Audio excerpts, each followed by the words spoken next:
क्या हुआ जब एक भक्त ने की शिव जी की निंदा। एक बार कैलाश पर्वत पर भगवान शिव और मां पार्वती बैठे हुए थे। शिव जी ध्यान लगाकर बैठे थे।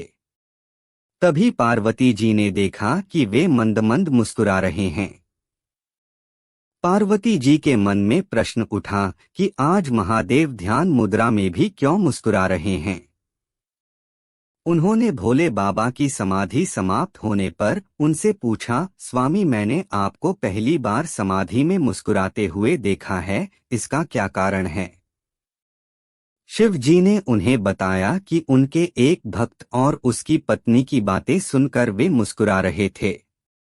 पूरी बात बताते हुए महादेव ने बताया कि मृत्युलोक में मेरा एक अनन्य भक्त एक ब्राह्मण है जो कि मेरे ही एक मंदिर में पुजारी है और दिन रात मेरी सेवा में लगा रहता है। वह इसी मंदिर के पीछे छोटी सी कुटिया में अपनी पत्नी के साथ रहता है। इसकी पत्नी चाहती है कि उसके पास उसका खुद का घर हो और धन दौलत हो जिससे वह सुख से अपना जीवन बिता सके, परंतु पुजारी केवल मंदिर के चढ़ावे पर निर्भर है और मंदिर में आने वाली दान दक्षिण से बड़ी मुश्किल से घर का खर्च ही चल पाता है। घर और अन्य सुख सुविधा कहाँ से आएंगी, पर वह दिन रात मेरे से अपनी पत्नी का सपना पूरा करने का अनुग्रह करता रहता है। आज उसकी पत्नी ने उससे ऐसी बात कही जिसे सुनकर मैं मुस्कुराए बगैर नहीं रह सका। पार्वती जी ने पूछा, ऐसा क्या कहा उसकी पत्नी ने जो आपका ध्यान भंग हो गया। शिवजी ने बताया, उसकी पत्नी ने आज उसे ताना मारते हुए कहा कि जिन भोले शंकर की तुम दिन रात सेवा करते रहते हो और उनसे मेरे लिए घर मांगते रहते हो, उनके पास तो खुद घर नहीं है, वे तो खुद कैलाश पर्वत पर रहते हैं। तुम्हें कहाँ से घर देंगे। बस यही बात सुनकर मैं मुस्कुरा रहा था। इस पर पार्वती जी को बड़ा आश्चर्य हुआ। उन्होंने कहा, स्वामी यह बात सुनकर मुझे बहुत बुरा लगा। वह आपको ताना मार रही है और आप मुस्कुरा रहे हैं।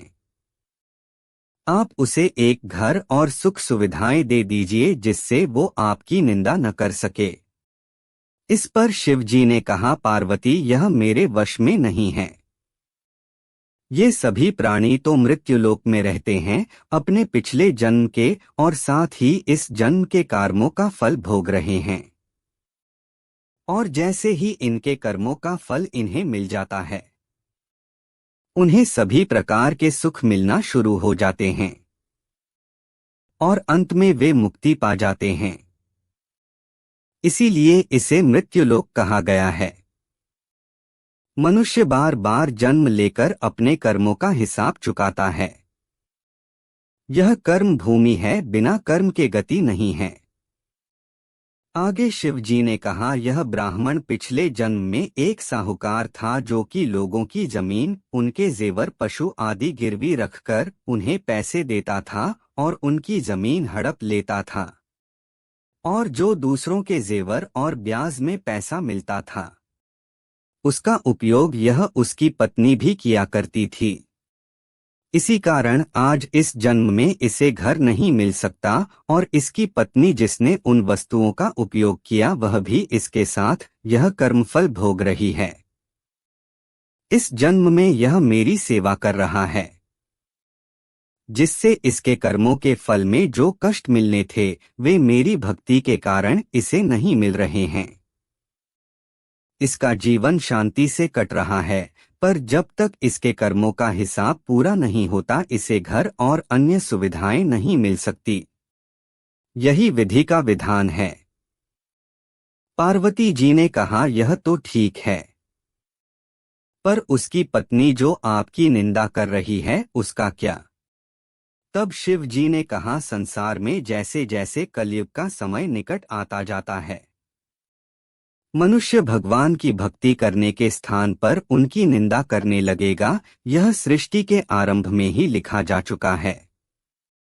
जो व्यक्ति इस कठिन समय में मेरी सेवा करता रहेगा उसको इस मृत्युलोक की समस्याओं से मुक्ति मिल जाएगी।